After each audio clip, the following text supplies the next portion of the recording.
میں آتے ہیں اللہم اغفر لأمتی رب حب لأمتی، دنیا میں رہتے ہیں تو امت کی مغفرت کی دعائیں، قبر میں جاتے ہیں تو امت کی مغفرت کی دعائیں، آج بھی قبر میں امت کی مغفرت کی دعائیں کر رہے ہیں۔ میرے آقا صلی اللہ علیہ وسلم کا مقام یہ ہے۔ صحیح مسلم شریف کی حدیث ہے، جب قرآن کریم نازل ہوا نا تو ایک قرات کی اجازت اللہ جل وعلا نے دی۔ جبریل امین حضور اکرم صلی اللہ علیہ وسلم کی بارگاہ میں حاضر ہوئے تو اللہ نے ایک قرات کی اجازت دی۔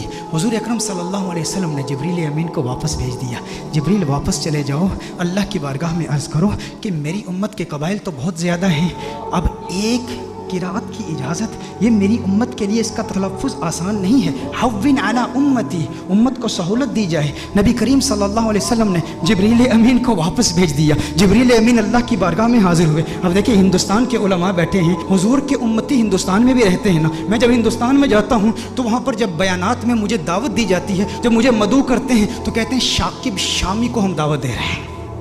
شاکب شامی کہیں گے یا ثاقب سامی کہیں گے؟ تو ہندوستان کے کچھ ایسے علاقے ہیں جہاں پر سے اور شین کو اکٹھے نہیں وہ تلفظ کر پاتے، ادا نہیں کر پاتے۔ نظام الدین اولیاء رحمہ اللہ کی بارگاہ میں گیا تو وہاں کہتے ہیں نجام الدین اولیاء۔ ہندوستان بہت بڑا ہے، میں حیدرآباد دکن میں گیا تو وہاں قرآن کی جگہ قرآن کہہ رہے، قرآن، تو ہر ایک کے لیے تلفظ آسان نہیں ہے۔ تو میں کہتا ہوں وہ تو ایک ہندوستان ہے، میرے آقا صلی اللہ علیہ وسلم کی امت تو پوری دنیا میں ہے۔ تو حضور نے اللہ کی بارگاہ میں التجا کی کہ یا اللہ میری امت کے لیے بہت مشکل ہے، ایک قرات کی اجازت دی ہے، مزید اضافہ کیا جائے۔ جبریل امین اللہ کی بارگاہ میں حاضر ہوتے ہیں، اللہ ارشاد فرماتا ہے جا جبریل واپس جا، دو قراتوں کی اجازت۔ حضور پھر عرض کرتے ہیں، ارشاد فرماتے ہیں جبریل واپس چلا جا، دو بھی کافی نہیں ہے۔ جبریل امین پھر اللہ کی بارگاہ میں حاضر ہوتے ہیں، مزید اضافہ کیجئے۔ اللہ نے ارشاد فرمایا تین قراتوں کی اجازت۔ حضور کی بارگاہ میں جبریل امین حاضر ہوتے ہیں، حضور فرماتے ہیں حوّن علی امتی، مزید سہولت دی جائے میری امت کو۔ اللہ نے ارشاد فرمایا جا میرے محبوب تیرے صدقے 7 قراتوں کی اجازت ہے۔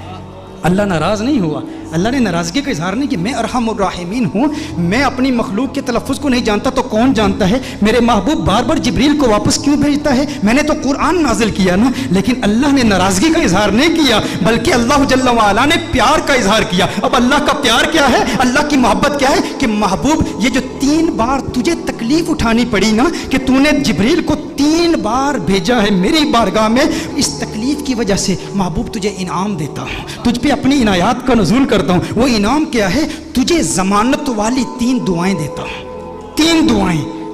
صحیح مسلم کی حدیث کا مفہوم پیش کر رہا ہوں، ضمانت والی 3 دعائیں، جب بھی مانگے گا قبول ہو جائیں گی۔ سارے انبیاء کو دعائیں دی گئی، حضرت سلیمان علیہ السلام کو بھی ایک ضمانت والی دعا دی گئی کہ جو دعا کرے گا قبول ہو جائے گی۔ باقی انبیاء کو ایک ایک دعا دی گئی، حضور اکرم صلی اللہ علیہ وسلم کو 3 دعائیں دی گئی کہ ہے محبوب 3 دعائیں ہیں۔ سلیمان علیہ السلام نے دعا کیا کی؟ یا اللہ مجھے بادشاہ ایسا بنا دے کہ میرے جیسا کوئی بادشاہ نہ ہو۔ اللہ جل وعلا نے دعا قبول کر لی۔ ابراہیم علیہ السلام نے اپنی اولاد کے لیے دعا کی کہ یا اللہ میری اولاد میں انبیاء اور رسول بھیج، اللہ نے وہ دعا قبول کر لی۔ حضرت نوح علیہ السلام نے اپنے دشمنوں کی تباہی کی دعا کی، ان کے دشمنوں کو اللہ نے تباہ کر دیا، سب کی دعائیں قبول ہوئی۔ لیکن ہر نبی نے جو دعا کی نا، یا اپنے لیے کی یا اپنی اولاد کے لیے کی یا اپنے دشمنوں کی ہلاکت کے لیے کی، انہیں ایک ایک دعا ملی۔ لیکن کونین کے والی صلی اللہ علیہ وسلم کو 3 دعائیں ملی۔ لیکن میرے آقا کی دعائیں کیا ہیں؟ میرے آقا صلی اللہ علیہ وسلم نے ایک بھی دعا اپنے لیے نہیں کی، 2 دعائیں دنیا میں ہی کر لی اور ایک دعا آخرت کے لیے مؤخر کی۔ دنیا کے لیے جو دعا تھی وہ کیا تھی؟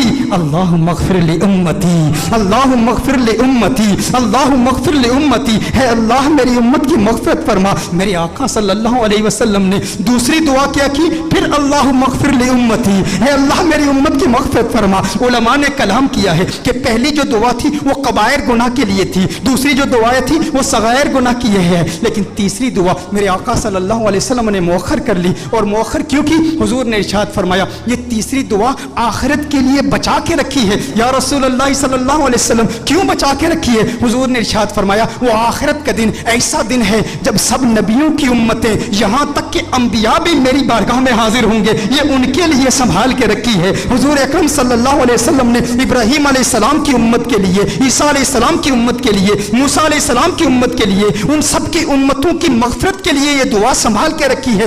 ذہن میں یہ سوال تو پیدا ہوتا ہے نا، باقی انبیاء کو بھی قیامت کی ہولناکیوں کا علم تھا نا، قیامت کی ہولناکیوں اور سختیوں اور شدت کا علم تھا نا، وہ جانتے تھے کہ مخلوق کس قدر مجبور ہو کے قیامت کے روز، انہیں بھی اپنی امت سے محبت تھی نا۔ باقی انبیاء نے آخرت کے لیے دعا کیوں نہیں بچا کر رکھی؟ ذہن میں سوال پیدا ہوتا ہے، باقی انبیاء بھی اپنی امتوں سے پیار کرتے ہیں، لیکن انہوں نے اپنی امتوں کے لیے وہ دعا بچا کر کیوں نہیں رکھی؟ ایک دعا تھی امت کے لیے بچا کر رکھتے نا۔ انبیاء کو پتا تھا، انبیاء جانتے تھے کہ اس لجپال کو لاج ہے۔ ارے ہم کیوں پریشان ہوں جس کی آمد کے تذکرے ہم کب سے کر رہے ہیں، اپنی امتوں کو بتا رہے ہیں وہ محمد عربی آ رہا ہے، وہ لجپال ہے، جہاں اپنی امتوں کو بچائے گا وہاں ہماری امتوں کو بھی بچائے گا۔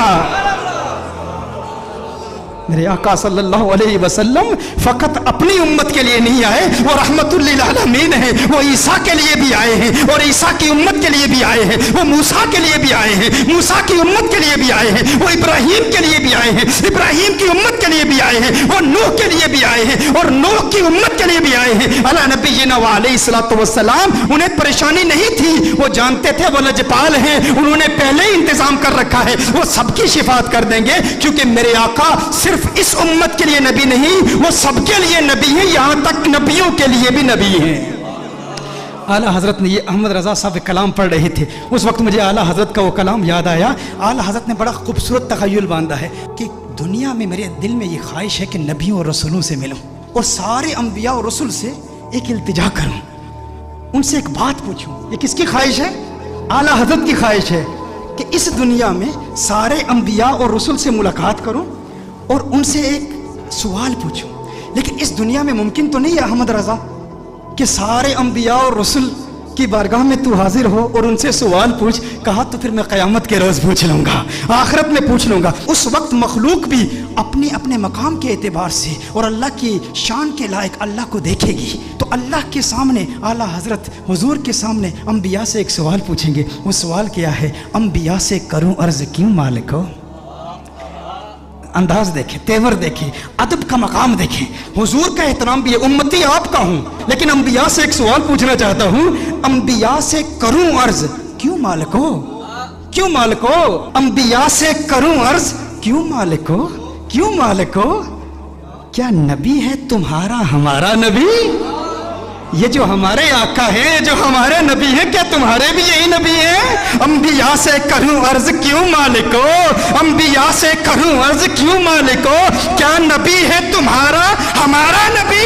انبیاء فرمائیں گے احمد رضا آج پوچھ لیا ہے، تجھے موقع ملا ہے اللہ کی بارگاہ میں، انبیاء کی بارگاہ میں، رسولوں کی بارگاہ میں، آقا خود موجود ہیں، پوچھ لیا ہے تو سن احمد رضا، تو نے کہا انبیاء سے کروں عرض کیوں مالک ہو؟ کیا نبی ہے تمہارا ہمارا نبی؟ جیسے سب کا خدا ایک ہے ویسے ہی ان کا ان کا تمہارا ہمارا نبی۔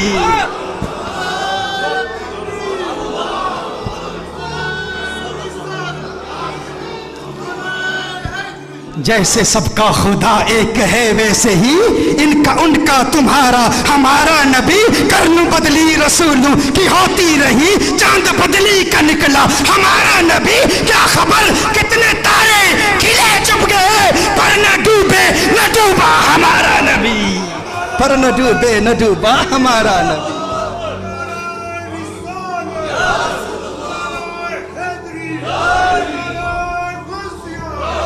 اچھا میں عرض کر رہا تھا